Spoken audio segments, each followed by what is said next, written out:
আমার যেটা primary mandate সেটা হচ্ছে ইনভেস্টমেন্ট, আপনারা যেটা জানেন, আর হচ্ছে জব ক্রিয়েশন বাংলাদেশের জন্য। তো আমি ইনফ্যাক্ট এই এপিএমের যে ওদের যে হেডকোয়ার্টার নেদারল্যান্ডসে, ওখানে গিয়েছিলাম গত মাসে। তো এবং ওনাদের পোর্টের যে ওনারা তো বিভিন্ন দেশে পোর্ট অপারেট করেন, আপনারা জানেন যে ওনারা ওয়ার্ল্ডের সবচেয়ে one of the biggest port operators. তো ওনাদের যেই সিইও, তার নিচে চিফ ইনভেস্টমেন্ট অফিসার বলে একজন আছে, উনি আমার চাকরিটা আর কি ধরেন ওনার ওই কোম্পানির হয়ে করেন। তো ওনার সাথে আমার একটা ইন্টারাকশন হয়েছিল, আমি ছোট্ট করে গল্পটা একটু বলি। সেটা হচ্ছে যে উনি বলছিলেন যে ওনার ছেলে এবং তার বন্ধুরা তাকে জিজ্ঞেস করছিল যে আপনি কী চাকরি করেন, মানে আপনি হোয়াট ডু ইউ ডু। তো উনি বলেছেন যে আমি এরকম বড় একটা পোর্ট কোম্পানির চিফ ইনভেস্টমেন্ট অফিসার।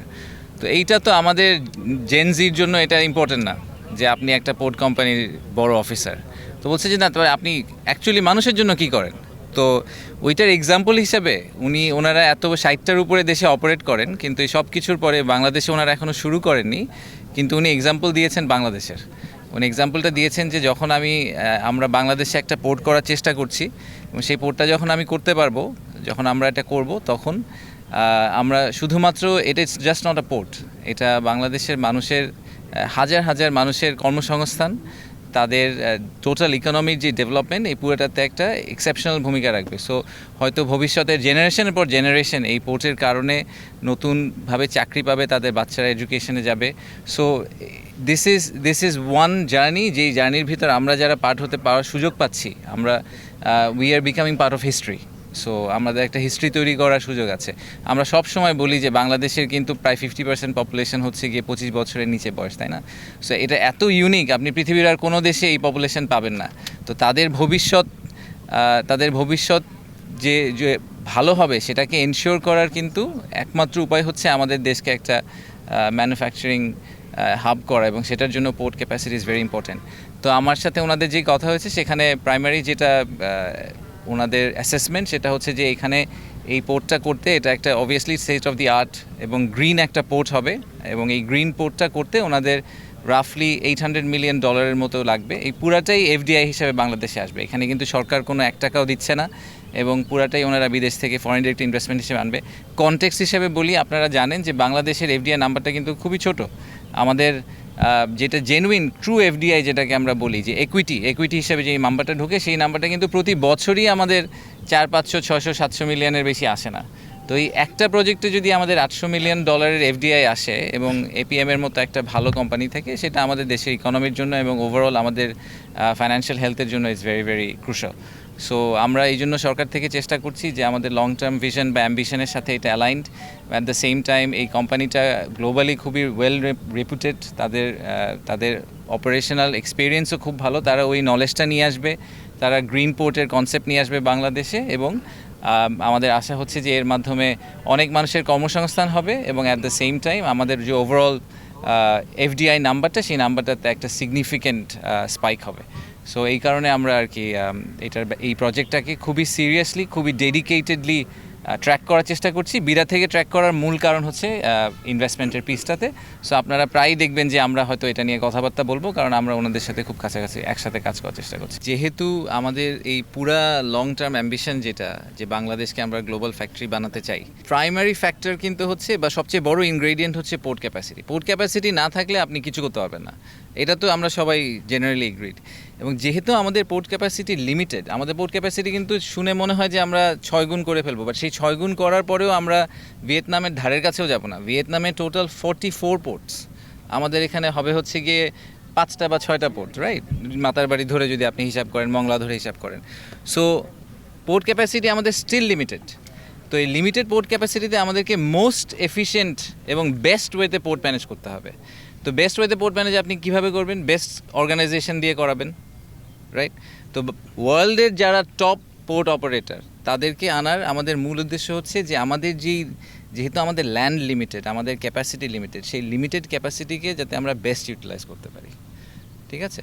সো এই এফিসিয়েন্সির কথা যে আপনি বলছেন, আমি এক্সপার্ট না, আমাকে পোর্ট চালাতে দিলে এই পোর্ট ফেল করবে, কিন্তু যারা এক্সপার্ট তাদেরকে দিয়ে চালাতে দিলে আমি প্রিটি কনফিডেন্ট যে এখানে প্রোডাক্টিভিটি, এফিসিয়েন্সি বাড়ানো সম্ভব।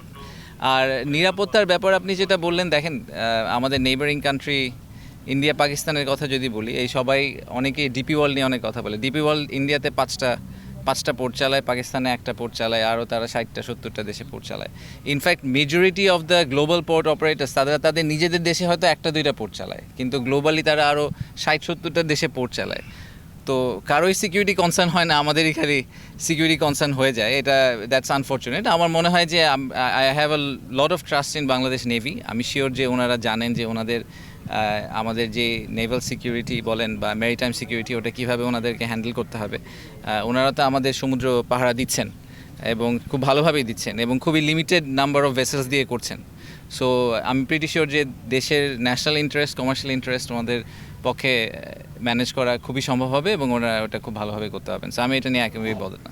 অন্য যেগুলো জায়গাগুলোতে আমরা গিয়েছি ওগুলোতে তো এখনও কিছু হয়নি, এখানে অলরেডি একটা কর্মযজ্ঞ চলছে। সো এটার থেকে আমাদের একটা it gives us an imagination. এটা কিন্তু আমরা বারবার বিভিন্ন জায়গায় ঘুরছি, আমরা ইমাজিন করতে পারছি না হয়তো যে আসলে চিটাগং আগামী 5 বছর পর দেখতে বা 10 বছর পর দেখতে কীরকম হতে পারে।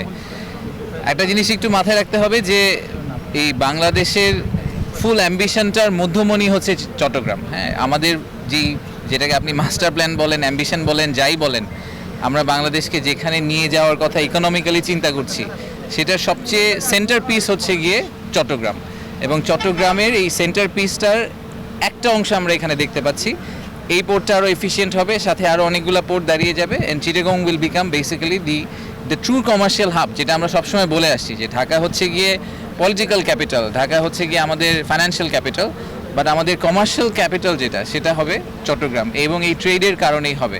তো আমি আশা করছি যে এই কর্মযজ্ঞ আরও বাড়বে, আরও এফিশিয়েন্ট হবে। আমি একটু আগে আলাপ করছিলাম যে আমি ফরচুনেটলি আমার একটা সুযোগ হয়েছিল গত মাসে দুবাইতে যে জেবেল আলী পোর্ট আছে, ওয়ার্ল্ডের one of the largest free trade zone, সেখানে যাওয়া। তো সেখানে এই ক্রেনগুলো এরকমই ক্রেন অপারেট করে, কিন্তু আরেকটু অ্যাডভান্স টেকনোলজি সেখানে। ইনফ্যাক্ট আমি দেখেছিলাম যে একজন ওনাদের এখন তো female workforce is also deeply into আপনার এই ইন্ডাস্ট্রিতে।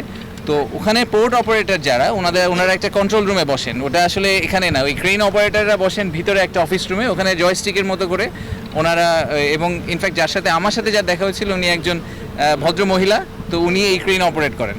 তো ওখানে ওরকম একটা এসি রুমে বসে উনি এরকম কন্ট্রোল রুমের মতো করে বসে ক্রেনগুলো অপারেট করেন। Very advance technology. এবং একটু আগে আমরা আলাপ করছিলাম যে এখানে আমরা 3টা বা 4টা পর্যন্ত রাখতে পারি কন্টেইনার একটার উপরে একটা। ওখানে ওনারা জায়গা স্পেস সংকুলানের জন্য ওনারা এখন 16টা পর্যন্ত একটা টেকনোলজি, একটা স্ট্রাকচার দাঁড় করানোর চেষ্টা করছেন, যেখানে up to 16 containers can be put one over the other. So these are examples, যে এক্সাম্পলগুলোকে আমরা হয়তো ভবিষ্যতে অ্যাডাপ্ট করতে পারবো।